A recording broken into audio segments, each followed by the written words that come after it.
The end of 2024 probably has seen nearly 2 billion eligible voters casting their franchise. See a lot of action going across the globe. Overall industry is now around $220 billion and expected to grow at around 15 odd percent.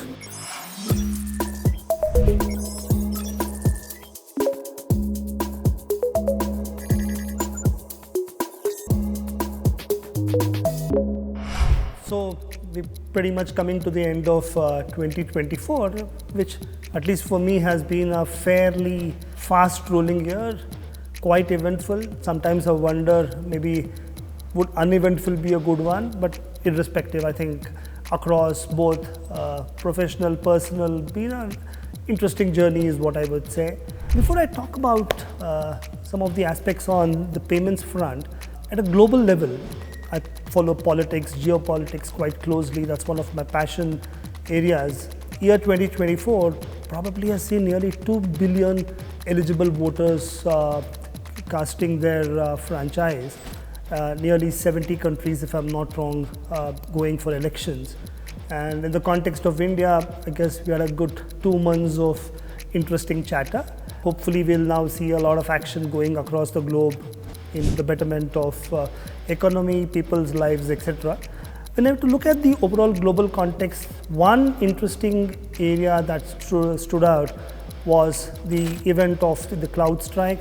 Never did I realize that one small misjudgment could lead to such a big IT disruption across the globe. Of course, people lost a bit of money.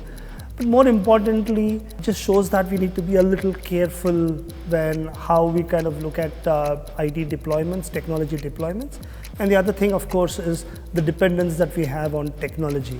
So we need to be a little more careful is what I would believe. In the context of sports, one of the other passions that I look at, happy to see India now ending their 11-year-old drought. Finally, we won the ICC T20 tournament. That's great news.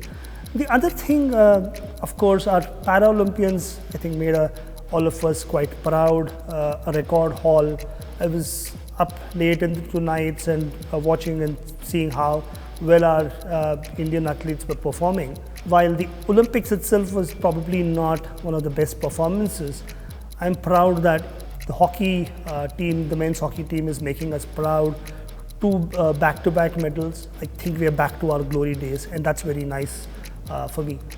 If I were to look at the FinTech industry, believe that overall industry is now around $220 billion and expected to grow at around 15 odd percent. So I think the next few years is going to be eventful in the context of FinTech, how people's lives is going to change, how customer experiences are going to get better, how the financially excluded will go towards wealth inclusion. So a lot of things to look out for. I believe this is the age of APIs. The more APIs are consumed, the embedded payments will come in, embedded finance is going to come in. I think that's where the FinTech industry is poised to take off and therefore expand and come out with more services as we look forward to. A lot of new collaboration is going to be the overall success mantra is what I would believe. And of course, then we need to look at sustainability. The more players look at sustainability, I think the relevance and the impact that they're going to leave as a footprint, if I may, would be that much more nicer. Talking about sustainability, the overall conference that we've recently had in Baku, I think clearly shows that the world is looking at how to kind of take care of our planet. Probably not good enough in terms of commitments, but hopefully that's something that we need to ensure and push for as we move forward to 2025 and beyond. Talking about sustainability, probably I'll come back to the business side also, but the whole talk about the triple bottom line thinking, I think is extremely important. One is people. A lot of focus on people, I think, is important across the globe. I've talked about how I expect governments to really focus on that. At an organization level and at a personal level, the focus on being nice and working with people at an organization level, building great cultures, I think is important. That's one part of it. The second one, of course, Mother Earth. I've talked about it briefly. The whole aspect about sustainability needs to be ingrained into everything that we do, trying to kind of do a bit on my own personally too. And I really hope all of us walk that path. Profitability, and this is where I kind of keep talking about sustainable capitalism. I hope we can focus on that while the first two P's, people and planet, I think there's a lot of focus happening. Some of the things I hear in terms of see around, while again, a lot of organizations are focused on the sustainable profitability or sustainable capitalism. I think that's something I hope more emphasis would be put in from the coming year onwards. Personally, interesting year. One aspect which I thought I didn't have I was not able to build a habit was on journaling. I have now pretty much got into a rhythm there and a journal pretty much every day. It's a good way of figuring out what's happening in life, and it's just being honest to myself more than anything else.